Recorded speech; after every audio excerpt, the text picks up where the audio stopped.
Honey എന്ന ആ actor അതല്ലെങ്കിൽ അന്ന് കാലത്ത് സകല പെൺകുട്ടികളും ചിലപ്പോൾ കോളേജിൽ പോകുന്ന പെൺകുട്ടികളുണ്ടാവാം, അല്ലെങ്കിൽ കള്ളം കഴിഞ്ഞ് പോകുന്ന പെൺപിള്ളേരുണ്ടാവാം.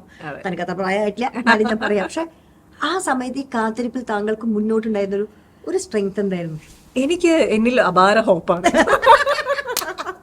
അത് തന്നെയാണ് സ്ട്രെങ്ത്. കാരണം ഇപ്പം വീട്ടുകാരുടെ വലിയ സപ്പോർട്ട് ഉണ്ട്, അച്ഛനും അമ്മയും. ഞാൻ ഒരാളേ ഉള്ളൂ. അപ്പൊ അതുകൊണ്ട് ഒറ്റ കുട്ടിയാണ്.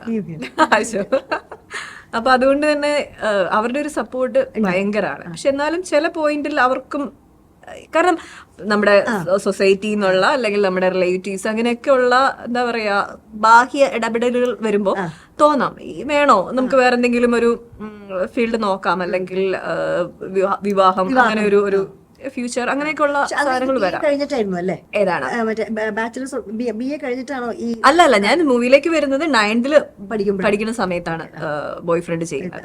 അത് കഴിഞ്ഞിട്ട് ഡിസ്റ്റൻസ് ലേണിംഗ് അങ്ങനെയൊക്കെ BA കംപ്ലീറ്റ് ചെയ്തു. ഇപ്പം അതെ BA കംപ്ലീറ്റ് ചെയ്തു.